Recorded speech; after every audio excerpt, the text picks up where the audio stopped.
الحمد لله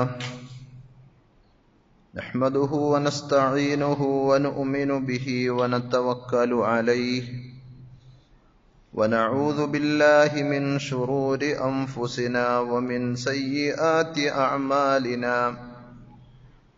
من يهده الله فلا مضل له ومن يضلل فلا هادي له وأشهد أن لا إله إلا الله وحده لا شريك له وأشهد أن محمدا عبده ورسوله أرسله بالهدى ودين الحق ليظهره على الدين كله ولو كره المشركون يا أيها الذين آمنوا اتقوا الله حق تقاته ولا تموتن إلا وأنتم مسلمون يا أيها الناس اتقوا ربكم الذي خلقكم من نفس واحدة وخلق منها زوجها وبث منهما رجالا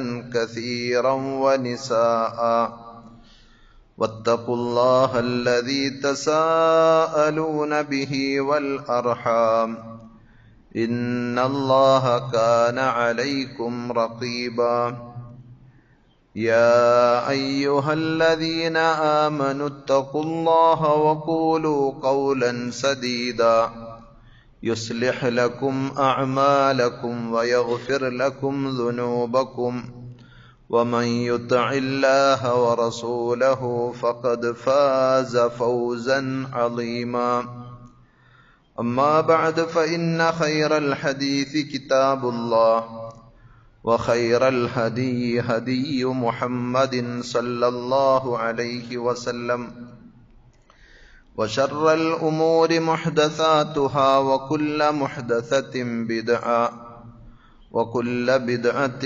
ضلالة وكل ضلالة في النار أعوذ بالله السميع العليم من الشيطان الرجيم بسم الله الرحمن الرحيم ولا تقتلوا النفس التي حرم الله إلا بالحق ومن قتل مظلوما فقد جعلنا لوليه سلطانا فلا يسرف في القتل إنه كان منصورا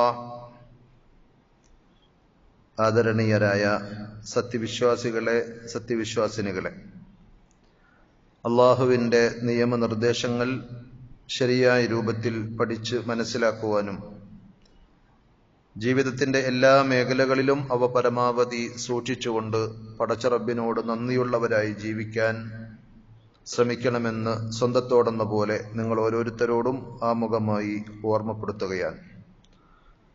സർവശക്തനായ അള്ളാഹു അവൻ്റെ വിധിവിലക്കുകൾ കണിശമായി പാലിക്കുന്ന യഥാർത്ഥ മുത്തഖീങ്ങളിൽ മുഅ്മിനീങ്ങളിൽ പറയുന്ന എന്നെയും കേൾക്കുന്ന നിങ്ങൾ ഓരോരുത്തരെയും ഉൾപ്പെടുത്തി അനുഗ്രഹിക്കുമാറാകട്ടെ. കഴിഞ്ഞ ദിവസങ്ങളിലെ വാർത്തകൾ നിരീക്ഷിച്ചിട്ടുള്ള ഏതൊരാളും സ്വാഭാവികമായും ചോദിച്ചു പോകുന്ന ഒരു ചോദ്യമുണ്ടായിരിക്കും: എന്താണ് മനുഷ്യൻ ഇത്രക്ക് ക്രൂരനാകുന്നത്? കാരണം മൃഗങ്ങളെ പോലും ലജ്ജിപ്പിക്കുന്ന രീതിയിൽ സ്വന്തം മാതാവിൻ്റെ കഴുത്തറുത്തു കൊന്ന മകൻ അതിൽ യാതൊരു കുറ്റബോധവും ഖേദവുമില്ലാത്ത അവസ്ഥയിൽ തുടരുന്നു എന്നുള്ളതും, ചെറുപ്രായത്തിൽ വാപ്പ ഇട്ടേച്ചു പോയ ആ അവസ്ഥയിൽ ഉമ്മയാണ് അവനെ പോറ്റി വളർത്തി വലുതാക്കിയത് എന്നതുമൊക്കെ കേൾക്കുമ്പോൾ എത്രമാത്രം മനസ്സ് കടുത്ത് ക്രൂരമായി പോയിട്ടുണ്ട് എന്ന് മനസാക്ഷി മരവിച്ചിട്ടില്ലാത്ത ഓരോരുത്തരും ചിന്തിച്ചിട്ടുണ്ടാകും, പറഞ്ഞിട്ടുണ്ടാകും. അതുപോലെ തന്നെ മറ്റൊരു സംഭവവും കഴിഞ്ഞ ദിവസങ്ങളിൽ നമ്മൾ വായിച്ചു. അയൽവാസിയെ, സ്വാഭാവികമായും അയൽവാസി എന്ന് പറഞ്ഞാൽ ഏത് ജാതിക്കാരനാണെങ്കിലും ഏത് മതവിശ്വാസിയാണെങ്കിലും തന്റെ തൊട്ടടുത്ത് കഴിയുന്ന ആള് എന്നുള്ള നിലയിൽ ഏത് ആപത്തിലും ഓടിയെത്തേണ്ടവരാണല്ലോ. പക്ഷേ ആ അയൽവാസിയെ നിഷ്കരുണം കഴുത്തറുത്തു കൊല്ലുകയും ജയിലിൽ നിന്ന് ജാമ്യത്തിലിറങ്ങിയ ശേഷം ആ സ്ത്രീയുടെ ഭർത്താവിനെയും ആ ഭർത്താവിന്റെ അമ്മയെയും നിഷ്കരുണം വെട്ടിക്കൊലപ്പെടുത്തിയ വാർത്ത നമ്മൾ കേൾക്കുകയുണ്ടായി. അയാൾക്കും ഒരു കുറ്റബോധമില്ല എന്ന് മാത്രമല്ല, ഇനിയും ഒരു 100 വർഷം നിങ്ങൾ എന്നെ ജയിലിലിട്ടാലും അതിനുശേഷം ഞാൻ ഇനിയും ചില ആളുകളെ വകവരുത്തും എന്ന് പറയുന്ന ഇത്രമാത്രം മനസ്സ് കടുത്തുപോകുന്ന ക്രൂരമായ അവസ്ഥ. ഇതുപോലെ മരണത്തിലേക്ക് എത്തിയിട്ടില്ലാത്ത കുത്തും വെട്ടും അടിപിടികളും ഒക്കെ ധാരാളമായി നടന്നുകൊണ്ടിരിക്കുന്നു. അതൊന്നും പത്രവാർത്തകളായി മാറാത്ത അവസ്ഥയാണ് എന്നുള്ളതും നമ്മൾ ചേർത്ത് വായിക്കേണ്ടതുണ്ട്. റസൂലുള്ളാഹി സ്വല്ലല്ലാഹു അലൈഹി വസല്ലം അന്ത്യദിനത്തിന്റെ അടയാളങ്ങളായി പറഞ്ഞ കൂട്ടത്തിൽ കൊലപാതകങ്ങൾ അധികരിക്കും എന്ന് പറഞ്ഞിട്ടുണ്ട്. അബൂ മൂസൽ അശ്അരി റളിയല്ലാഹു അൻഹു പറയുകയാണ്, ഖാല റസൂലുള്ളാഹി സ്വല്ലല്ലാഹു അലൈഹി വസല്ലം, നബി സല്ലല്ലാഹു അലൈഹി വസല്ലം പറഞ്ഞിട്ടുണ്ട്, അല്ലെങ്കിൽ കാന റസൂലുള്ളാഹി സല്ലല്ലാഹു അലൈഹി വസല്ലം യുഹദ്ദിസുന, പ്രവാചക തിരുമേനി ഞങ്ങളോട് പറയാറുണ്ടായിരുന്നു, അന്ന ബൈന യദൈ സാഅത്തി അൽ ഹർജ്, ഖിയാമത്ത് നാളിന്റെ മുന്നോടിയായി വ്യാപകമായ ഫിത്നകൾ, കുഴപ്പങ്ങൾ സംഭവിക്കും. അപ്പോ സഹാബത്ത് ചോദിച്ചു, ഖീല വമൽ ഹർജു, എന്താണ് പ്രവാചകരെ ആ കുഴപ്പങ്ങൾ, ഹർജ് എന്ന് പറഞ്ഞാൽ ഉദ്ദേശിക്കുന്നത്?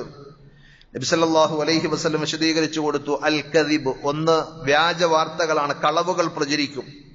വൽ ഖത്ൽ, അതേപോലെ അതിനോടനുബന്ധമായി കൊലപാതകങ്ങളും നടക്കും. ഹത്താ യഖ്തുല അർ-റജുലു ജാറഹു, എത്രത്തോളം കൊലപാതകങ്ങൾ വ്യാപകമാകുമെന്ന് ചോദിച്ചാൽ തന്റെ ആപത്തുകളിൽ ഏറ്റവും അടുത്ത് ഓടിയെത്തേണ്ടെന്ന അയൽവാസിയെ പോലും അയാൾ കൊന്നുകളയും. വയഖ്തുല അഖാഹു, സ്വന്തം ഉമ്മയിൽ പിറന്ന സഹോദരനെയും അയാൾ കൊല്ലുവാൻ മടി കാണിക്കുകയില്ല. വയഖ്തുല അമ്മഹു, വാപ്പയുടെ സഹോദരങ്ങളെയും കൊല്ലാൻ മടി കാണിക്കാത്തൊരു കാലം. വയഖ്തുല ഇബ്ന അമ്മിഹി, ആ പിതൃ സഹോദരന്റെ മക്കളെയും കൊല്ലാൻ ദാക്ഷിണ്യമില്ലാത്ത, മടിയില്ലാത്ത, യാതൊരുവിധ മനസാക്ഷിയെയും അംഗീകരിക്കാത്ത രീതിയിൽ കൊലപാതകങ്ങൾ വ്യാപകമാകുമെന്ന് റസൂലുള്ളാഹി സല്ലല്ലാഹു അലൈഹി വസല്ലം പറഞ്ഞിട്ടുണ്ട്. അതേപോലെ മറ്റൊരു ഹദീസിൽ റസൂലുള്ളാഹി സല്ലല്ലാഹു അലൈഹി വസല്ലം പറഞ്ഞത്, ലാ തഖൂമുസ് സാഅതു ഹത്താ യക്സുറൽ ഹർജു, കുഴപ്പങ്ങൾ അധികരിക്കാതെ ഖിയാമത്ത് നാൾ സംഭവിക്കുകയില്ല. സ്വഹാബത്ത് ചോദിച്ചു, വമൽ ഹർജു, പ്രവാചകരെ എന്താണ് ആ കുഴപ്പങ്ങൾ? നബി സല്ലല്ലാഹു അലൈഹി വസല്ലം പറഞ്ഞത്, അൽ ഖത്ൽ, അൽ ഖത്ൽ, മനുഷ്യനെ, ആ ജീവന് യാതൊരു വിലയും വെക്കാതെ കൊന്നുകളയുക എന്നതാണ് നിഷ്കരുണം. വേറൊരു റിവായത്തിൽ കാണാം, വല്ലദീ നഫ്സി ബിയദി, എന്റെ ആത്മാവ് ആരുടെ കയ്യിലാണോ പടച്ചറബ് തന്നെയാണ് സത്യം, ലാ തദ്ഹബുദ് ദുനിയാ ഹത്താ യഅതിയ അലന്നാസി യൗമുൻ, ഖിയാമത്ത് നാൾ സംഭവിക്കുകയില്ല ഇങ്ങനെ ചില ദിവസങ്ങൾ മനുഷ്യ ജീവിതത്തിലേക്ക് കടന്നു വന്നിട്ടല്ലാതെ. ഏതാണ് ആ ദിവസത്തിന്റെ, ആ കാലത്തിന്റെ പ്രത്യേകത? ലാ യദ്രിൽ ഖാതിലു ഫീമാ ഖുതിൽ, ലാ യദ്രിൽ ഖാതിലു ഫീമാ ഖതൽ, കൊല ചെയ്ത ആൾക്കറിയില്ല ഞാൻ എന്തിനാണ് അയാളെ കൊന്നത് എന്ന്. അതേപോലെ വലൽ മഖ്തൂലു ഫീമാ ഖുതിൽ, കൊല്ലപ്പെട്ടവന് അറിയില്ല എന്തിനാണ് എന്നെ അയാൾ കൊന്നത് എന്നിങ്ങനെ അറിയുക പോലും ചെയ്യാത്ത രീതിയിൽ കൊലപാതകങ്ങൾ വ്യാപകമാകുന്ന അവസ്ഥ മനുഷ്യ സമൂഹത്തിൽ സംഭവിക്കാതെ, ധാരാളമായി അതുണ്ടാകാതെ ഖിയാമത്ത് നാൾ ഉണ്ടാവുകയില്ല, കടന്നു വരികയില്ല എന്നാണ് നബി സല്ലല്ലാഹു അലൈഹി വസല്ലം പറഞ്ഞത്. അതുപോലെ തന്നെ റസൂലുള്ളാഹി സല്ലല്ലാഹു അലൈഹി വസല്ലം അന്ത്യദിനത്തിന്റെ അടയാളമായി മറ്റൊരു കാര്യം കൂടി ഉണർത്തിയത് ഈ സംഭവങ്ങളിലൊക്കെ നമ്മൾ കാണുന്നുണ്ട്. അഥവാ മദ്യം അല്ലെങ്കിൽ ലഹരി അത് വ്യാപകമാകുമെന്നതാണ്. ഇന്ന മിൻ അശ്റാത്തി സാഅ അൻ യുർഫഅൽ ഇൽം, അന്ത്യദിനത്തിന്റെ അടയാളങ്ങളിൽപ്പെട്ടതാണ് മതപരമായ വിജ്ഞാനം, പടച്ചറബിനെ കുറിച്ചുള്ള അറിവും ബോധവും ഉയർത്തപ്പെടും. വയസ്ബുതൽ ജഹൽ, അജ്ഞതയായിരിക്കും ആളുകൾക്കിടയിൽ വ്യാപകമായിട്ടുണ്ടാവുക. വയുശ്റബൽ ഖംർ, അങ്ങനെയാകുമ്പോൾ സ്വാഭാവികമായും മദ്യം ധാരാളമായും മോന്തിക്കുടിക്കുന്ന അവസ്ഥയുണ്ടാകും. വയൽഹറ സിന, വ്യഭിചാരം വ്യാപകമാകും. ഇങ്ങനെ വ്യാപകമായി മദ്യപാനവും വ്യഭിചാരവുമെല്ലാം അധികരിക്കുന്ന, മതബോധമില്ലാത്ത ഒരു കാലഘട്ടം വരാനിരിക്കുന്നു എന്ന് റസൂലുള്ളാഹി സ്വല്ലല്ലാഹു അലൈഹി വസല്ലം പഠിപ്പിച്ചിട്ടുണ്ട്. വയക്സുറു ശുർബുൽ ഖംർ, മദ്യപാനം വ്യാപകമാകും എന്ന് തന്നെ ഹദീസുകളിൽ നമുക്ക് കാണുവാൻ സാധിക്കും. അപ്പൊ കൊലപാതകങ്ങളും ലഹരി ഉപയോഗങ്ങളും തമ്മിൽ പരസ്പരം ബന്ധമുള്ളതായി ചിന്തിക്കുന്ന സംഭവങ്ങളെ വിലയിരുത്തുന്ന ആർക്കും മനസ്സിലാക്കുവാൻ സാധിക്കും.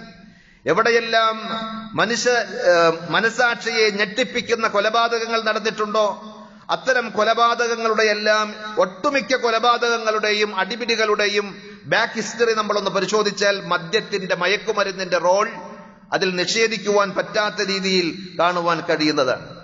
പരിശുദ്ധ ഇസ്ലാം അതിശക്തമായി വിലക്കിയ തിന്മകളാണ് ഇത് എന്ന് മാത്രമല്ല, റസൂലുള്ളാഹി സ്വല്ലല്ലാഹു അലൈഹി വസല്ലം മദ്യത്തെ സംബന്ധിച്ച്, ലഹരിയെ സംബന്ധിച്ച് പറഞ്ഞത് അത് കുപ്പിയിലാക്കി കുടിക്കുന്ന മദ്യം മാത്രമല്ല. അൽ ഖംർ എന്ന് പറഞ്ഞാൽ കുല്ലു മാ ഖാമറൽ അഖ്ല വഗത്താഹു, മനുഷ്യന്റെ സ്വബോധത്തെ, ബുദ്ധിയെ മറച്ചു കളയുന്ന എല്ലാം.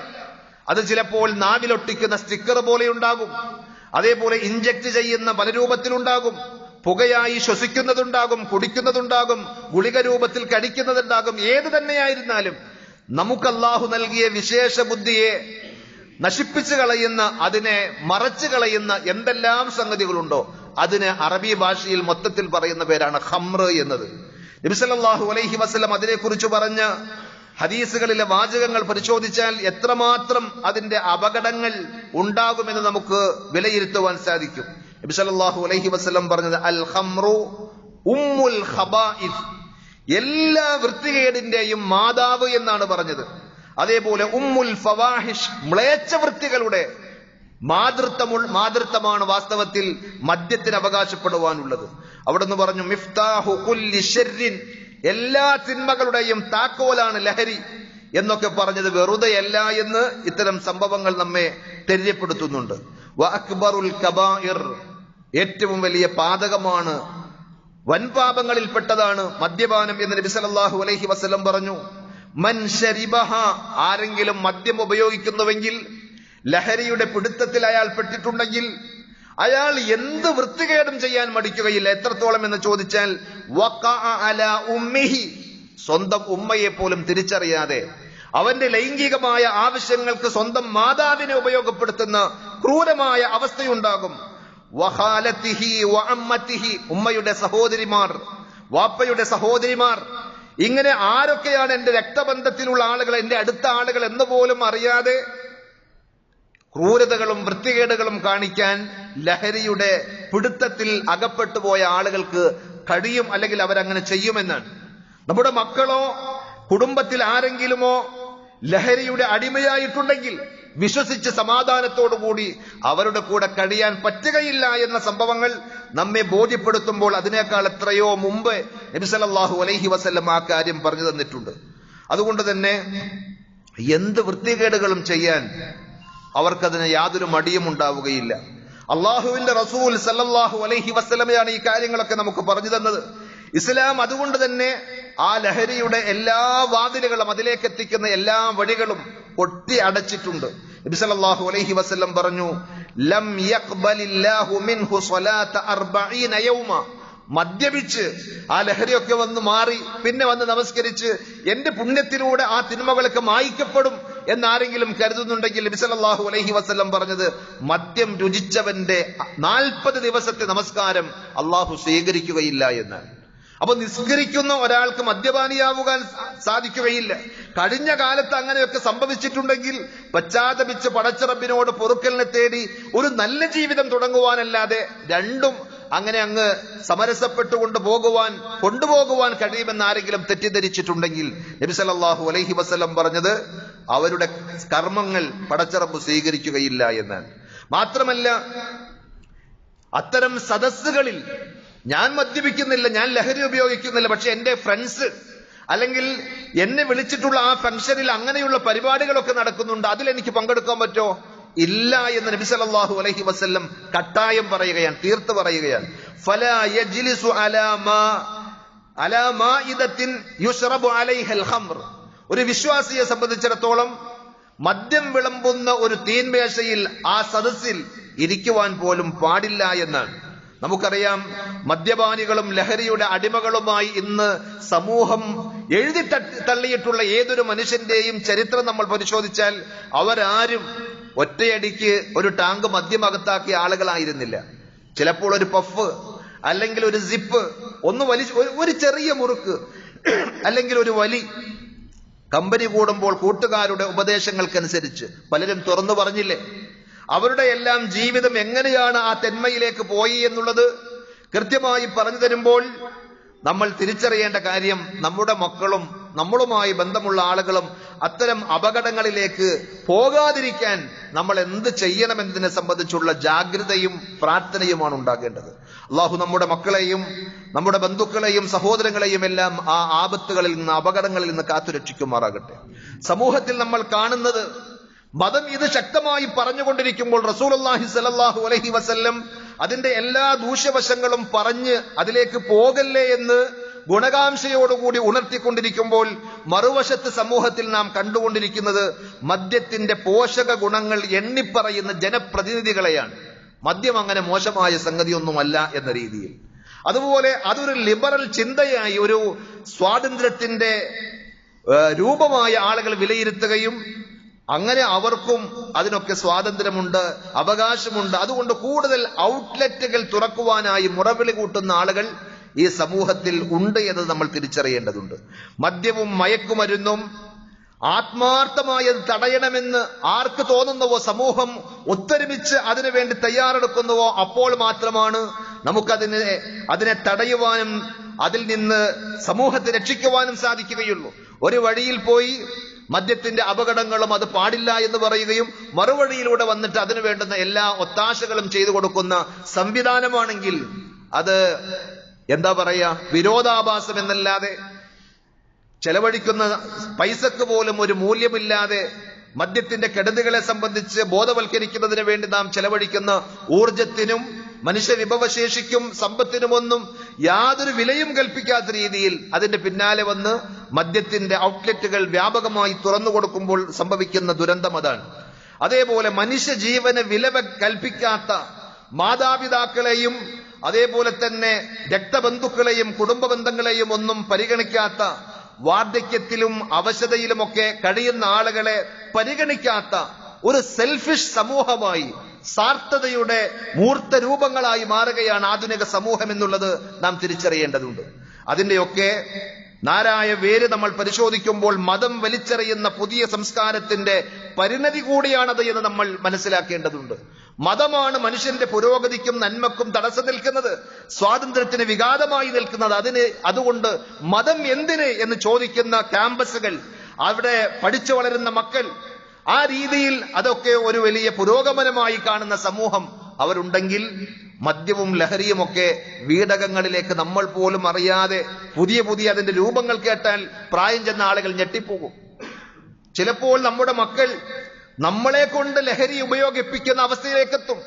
കണ്ണുവേദനിക്കുന്നു, ഉമ്മ എന്റെ കണ്ണിലേക്ക് ഒരു ഐ ഡ്രോപ്പ്, കണ്ണിലെ തുള്ളിമരുന്നായി ഒന്ന് ഉറ്റിച്ചു തരാൻ പറയുമ്പോൾ, അല്ലെങ്കിൽ മൂക്കിലേക്ക് ഉറ്റിച്ചു തരാൻ പറയുമ്പോൾ നമ്മൾ വിചാരിക്കും സാധുവായ മോൻ അല്ലെങ്കിൽ മകൾ ആ രോഗത്തിന്റെ പ്രയാസം കൊണ്ട് അവരെ ഒന്ന് സഹായിക്കാൻ വേണ്ടിയാണ് എന്നായിരിക്കും. പക്ഷെ അതിലൂടെ അവർ ലഹരി ആസ്വദിക്കുകയാണ്.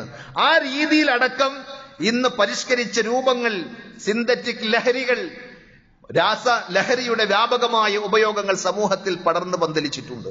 അതിനെ ബോധപൂർവം നമ്മൾ കണ്ടിട്ടില്ലെങ്കിൽ, ആർക്കും ആരോടും പ്രതിബദ്ധതയും കടപ്പാടുമില്ല എന്ന് പറയുന്ന ഒരു ആശയത്തെ പ്രൊമോട്ട് ചെയ്യുകയാണെങ്കിൽ, പിന്തുണക്കുകയാണെങ്കിൽ, പലപ്പോഴും മാതാപിതാക്കളെ സംബന്ധിച്ചിടത്തോളം ആകെ 1-2 മക്കളുണ്ടാവുകയുള്ളൂ. അവർ ചോദിക്കുന്നത് എന്തും, അവർ പറയുന്ന ഏത് കാര്യങ്ങളും സപ്പോർട്ട് ചെയ്ത്, സൗകര്യം ചെയ്ത്, അവർക്കൊപ്പം നിന്ന് ഒത്താശ ചെയ്യുന്ന ആളുകൾ അവരറിയുന്നില്ല ദുരന്തത്തിന്റെ അഗാധങ്ങളിലേക്കാണ് ആ മക്കൾ നമ്മളെയും കൊണ്ടെടുത്ത് ചാടുന്നത് എന്നത്.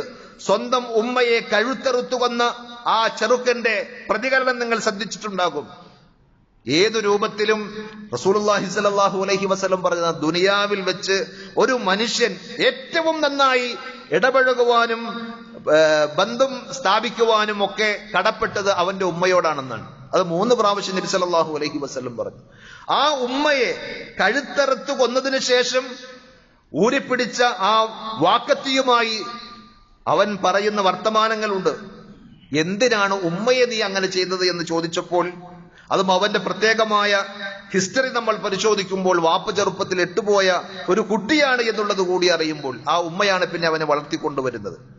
എനിക്ക് ജന്മം നൽകിയതിനുള്ള ശിക്ഷയാണ് ഞാൻ നൽകിയത് എന്ന് യാതൊരു കൂസലുമില്ലാതെ പറയുന്നത് ഒരു ബോധമുള്ള മനുഷ്യൻ പറയും.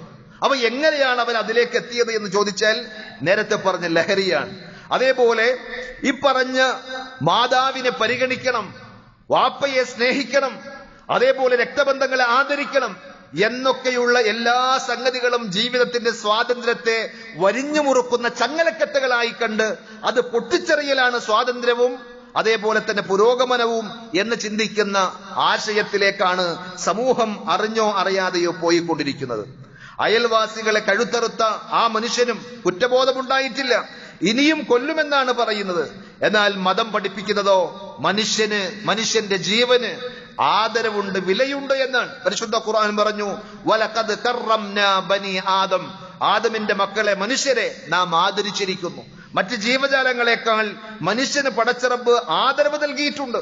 അതുകൊണ്ട് തന്നെ അകാരണമായി ന്യായമില്ലാതെ ഒരു മനുഷ്യന്റെ ജീവൻ ഹനിച്ചു കളഞ്ഞാൽ, ഇസ്ലാമിന്റെ ഭാഷയിൽ വിശുദ്ധ ഖുർആൻ സൂറത്തുൽ മാഇദയിലെ 32-ാമത്തെ ആയത്തിൽ പറഞ്ഞത്, അന്നഹു മൻ ഖതല നഫ്സൻ ബിഗൈരി നഫ്സിൻ ഔ ഫസാദിൻ ഫിൽ അർദ്, ഒരു ജീവൻ ആരെങ്കിലും അകാരണമായി ഹനിച്ചു കഴിഞ്ഞാൽ ഫകഅന്നമാ ഖതലൻ നാസ ജമീഅ, ഭൂമിയിലുള്ള സർവ്വ മനുഷ്യരുടെയും ജീവൻ എടുത്തതിന് തുല്യമാണ് എന്നാണ്. വമൻ അഹ്യാഹാ ഫകഅന്നമാ അഹ്യൻ നാസ ജമീഅ, അതേപോലെ ആരെങ്കിലും ഒരു ജീവൻ രക്ഷിക്കുവാൻ പണിപ്പെട്ടിട്ടുണ്ടെങ്കിൽ, ശ്രമിക്കുകയാണെങ്കിൽ, തീർച്ചയായും ലോകത്തുള്ള എല്ലാ മനുഷ്യരെയും ജീവനിലേക്ക് തിരിച്ചു കൊണ്ടുവന്നതിന് സമാനമായ പുണ്യമാണ് എന്നാണ്. അത് മതം വേണ്ട എന്ന് പറയുന്നത് സമൂഹത്തിൽ കാണുവാൻ സാധിക്കുകയില്ല. സ്വയം ജീവിതത്തിൽ അനുഭവിക്കുന്ന പ്രയാസങ്ങളും ബുദ്ധിമുട്ടുകൾക്കുമൊക്കെ പരിഹാരമായ അത്തരം ആളുകൾ പറയുന്നത് നിങ്ങൾ പോയി ചത്തോ എന്നാണ്. അഥവാ മരണം അല്ലെങ്കിൽ ജീവൻ നശിപ്പിക്കുന്നതിന് യാതൊരു മടിയുമില്ലാത്ത സമൂഹം, സങ്കടങ്ങളിൽ നിന്ന് ഒളിച്ചോടുവാനുള്ള കുറുക്കുവഴികളായി ലഹരി പ്രൊമോട്ട് ചെയ്യുന്ന സമൂഹം, അതാണ് മതം വേണ്ട എന്ന് പറഞ്ഞു പോകുമ്പോഴൊക്കെ സംഭവിക്കുന്നത്. അതുകൊണ്ട് ആ രീതിയിൽ നമ്മുടെ മക്കൾ ചിന്തിക്കുകയോ ആ രീതിയിലേക്ക് പോവുകയോ ചെയ്യുന്നുണ്ടെങ്കിൽ അതിനു മുമ്പേ നമ്മൾ പറയാറില്ല, കൂമ്പിൽ വളം വെച്ചിട്ട് കാര്യമില്ല എന്ന്. മക്കളായിരിക്കുമ്പോൾ അവർക്ക് വേണ്ടുന്ന മതബോധവും തർബിയത്തും പടച്ചറബിനെ കുറിച്ചും പരലോകത്തെ കുറിച്ചും ഒക്കെയുള്ള പാഠങ്ങൾ പകർന്നു നൽകുവാൻ നമുക്ക് സാധിക്കേണ്ടതുണ്ട്. അതേപോലെ ഇത്തരം തിന്മകളിൽ, ക്രൂരമായ കൃത്യങ്ങളിലൊക്കെ നമ്മൾ വായിക്കുന്ന മറ്റൊരു കാര്യം അന്ധവിശ്വാസങ്ങളുടെ കടന്നുകയറ്റമാണ്. കഴുത്തറക്കുവാൻ പോയ മനുഷ്യൻ പറയുന്ന വർത്തമാനം മന്ത്രവാദി ഉപദേശിച്ചിട്ടാണ് എന്നാണ്. അഥവാ നീളമുള്ള മുടിയുള്ള ഒരാൾ, അയാളാണ് തന്റെ ഭാര്യയെ താനുമായി തെറ്റിച്ചു കളഞ്ഞത്, തെറ്റിപ്പോകുവാനുള്ള കാരണം. അതുകൊണ്ട് മുമ്പും കൊലപാതകങ്ങൾ നടന്ന പല ചരിത്രങ്ങളും നമ്മൾ വായിക്കുമ്പോൾ സ്വന്തം മക്കളെ കൊന്നു കുഴിച്ചു മൂടിയ ആളുകൾ, അതേപോലെ ഇഷ്ടദേവന്മാർക്ക്, ദേവികൾക്ക് സ്വന്തം മക്കളെ ബലി കൊടുത്ത ആളുകളുടെ കഥ നമ്മൾ വായിക്കുമ്പോൾ ദുർമന്ത്രവാദികളാണ് അതിന്റെ പിന്നിൽ എന്ന് കാണുവാൻ സാധിക്കും. ആത്മീയ ചൂഷകരെ നിയമത്തിന്റെ മുമ്പിൽ കൊണ്ടുവരുവാൻ നമുക്ക് സാധിക്കേണ്ടതുണ്ട്. അഥവാ മനുഷ്യവധം എത്രമാത്രം കുറ്റകരമായ സംഗതിയാണ് എന്ന് പരിശുദ്ധ ഇസ്ലാം പറയുമ്പോൾ മനുഷ്യവധത്തിന്റെ ഗൗരവതരമായ അവസ്ഥകൾ കണ്ട് മനസ്സിലാക്കി അതിലേക്ക് പോകുന്ന അതിന് കൂട്ടുനിൽക്കുന്ന എല്ലാ തിന്മകളെയും വിഭാടനം ചെയ്യാൻ, അറുത്ത് നീക്കുവാൻ നമുക്ക് സാധിക്കണം. നരകം അനിവാര്യമാക്കുന്ന കുറ്റമാണത് എന്നുള്ള കാര്യം പരിശുദ്ധ ഖുർആൻ തന്നെ നമുക്ക് പറഞ്ഞു തരുന്നുണ്ട്. ഞാൻ തുടക്കത്തിൽ ഓതി വെച്ച ആയത്ത്, വലാ തഖ്തുലു നഫ്സല്ലതി ഹറമല്ലാഹു ഇല്ലാ ബിൽ ഹഖ്, അല്ലാഹു പവിത്രത നൽകിയ, അല്ലാഹു ആദരവ് നൽകിയ മനുഷ്യ ജീവൻ നിങ്ങൾ ഹനിച്ചു കളയരുത് ന്യായമായ കാരണങ്ങളല്ലാതെ. വധശിക്ഷ അനിവാര്യമാകുന്ന കുറ്റകൃത്യങ്ങൾ ഉണ്ടെങ്കിൽ അത് സ്വാഭാവികമായും അള്ളാഹുവിന്റെ നിയമമാണ്, അത് നടപ്പിലാക്കേണ്ടി വരും. അല്ലാതെ നിസ്സാരമായ കാര്യങ്ങൾക്ക് അല്ലെങ്കിൽ ഊഹാപോഹങ്ങളുടെ പേരിൽ, മന്ത്രവാദിയുടെ ഉപദേശത്തിന്റെ പേരിൽ, അല്ലെങ്കിൽ അങ്ങനെ തോന്നിയതിന്റെ പേരിൽ ഒക്കെ ഒരു ജീവൻ ഹനിക്കുക എന്ന് പറഞ്ഞാൽ ഗുരുതരമായ പാതകമാണ്. വമൻ ഖുതില മഗ്ലൂമൻ ഫഖദ് ജഅൽനാ ലിവലിയിഹി സുൽത്താന, ഇനി ആരെങ്കിലും അന്യായമായി ഒരാളെ കൊന്നുപോയിട്ടുണ്ടെങ്കിൽ അയാളുടെ ബന്ധുവിന്, ആ കൊല്ലപ്പെട്ട വ്യക്തിയുടെ അടുത്ത ബന്ധുക്കൾക്ക് അയാൾക്കെതിരിൽ പ്രതിക്രിയ സ്വീകരിക്കുവാനുള്ള അധികാരവും അവകാശവും അല്ലാഹു വകവച്ച് നൽകുന്നുണ്ട്. ആ സന്ദർഭത്തിൽ പോലും ഫലാ യുസ്രിഫ് ഫിൽ ഖത്ൽ, എന്റെ ഇന്ന ബന്ധുവിനെ കൊന്നവനല്ലേ, അപ്പോൾ അവനെ വെട്ടിനുറുക്കാം എന്ന് വിചാരിച്ച് അകാരണമായി ആ കൊലപാതകത്തിൽ പോലും, ആ പ്രതിക്രിയയിൽ പോലും അതിന് വിട്ടു പോകരുത്. ഇന്നഹു കാന മൻസൂറ, അയാൾക്ക് തീർച്ചയായും സഹായങ്ങൾ നൽകേണ്ടതുണ്ട്. അഥവാ ആ കുറ്റകൃത്യം ചെയ്ത ആൾക്കെതിരിൽ സ്വാഭാവികമായും നടപടിക്രമങ്ങൾ സ്വീകരിക്കുമ്പോൾ അതിനു വേണ്ടുന്ന ഒത്താശകളും സൗകര്യങ്ങളും സമൂഹത്തിൽ നിന്നുണ്ടാകേണ്ടതുണ്ട് എന്ന കാര്യവും ഖുർആൻ അവിടെ സൂചിപ്പിക്കുകയാണ്. അതുകൊണ്ട് സഹോദരങ്ങളെ, തീർച്ചയായും സാഹചര്യങ്ങൾ നമ്മൾ കൃത്യമായി മനസ്സിലാക്കണം. ഇന്ന് നമ്മൾ മറ്റുള്ളവരുടെ കഥകളും വർത്തമാനങ്ങളുമാണ് വായിക്കുന്നതെങ്കിൽ നമുക്കുമുണ്ട് മക്കളും സഹോദരങ്ങളുമൊക്കെ. അവർ ഇതുപോലെയുള്ള അപകടങ്ങളിലേക്ക് എത്താതിരിക്കാൻ കാര്യമായി നമ്മൾ ജാഗ്രതയോടുകൂടി ഇടപെടുകയും നിരീക്ഷിക്കുകയും ചെയ്യണമെന്നാണ് സൂചിപ്പിച്ചതിന്റെ ചുരുക്കം. അല്ലാഹു സുബ്ഹാനഹു വ തആല നമ്മെയും നമ്മുടെ സഹോദരങ്ങളെയും മക്കളെയും ഒക്കെ നല്ല രീതിയിൽ ജീവിച്ച് സമൂഹത്തിനും കുടുംബത്തിനുമൊക്കെ ഗുണം ചെയ്യുന്ന മക്കളായി, മനുഷ്യരായി ജീവിച്ച് വളരുവാനുള്ള തൗഫീഖ് നൽകി ആദരിക്കുമാറാകട്ടെ.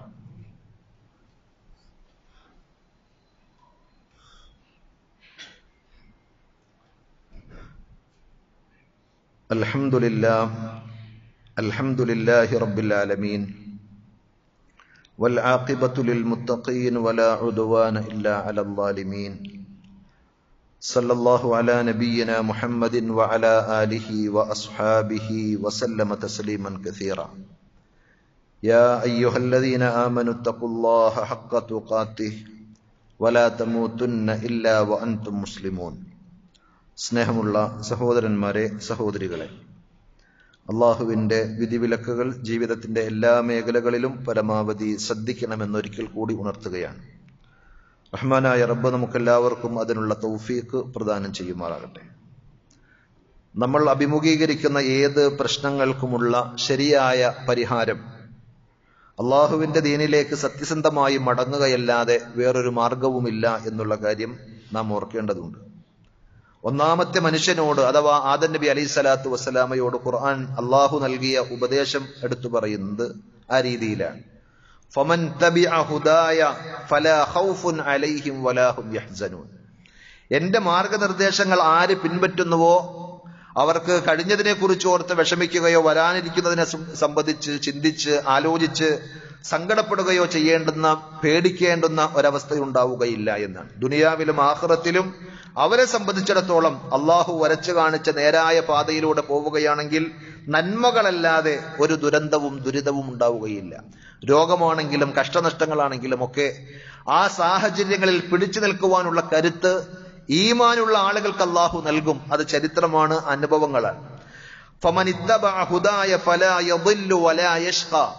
അതേ സംഭവം ഖുർആൻ സൂറത്തുൽ ബഖറയ്ക്ക് ശേഷം സൂറത്ത് ത്വാഹയിൽ പറഞ്ഞപ്പോൾ അവിടെ പറഞ്ഞത്, ആര് എന്റെ മാർഗനിർദ്ദേശങ്ങൾ പിൻപറ്റുന്നുവോ അവർ ഒരിക്കലും വഴിപിഴക്കുകയില്ല, അവർ പരാജിതരാവുകയില്ല എന്നാണ്.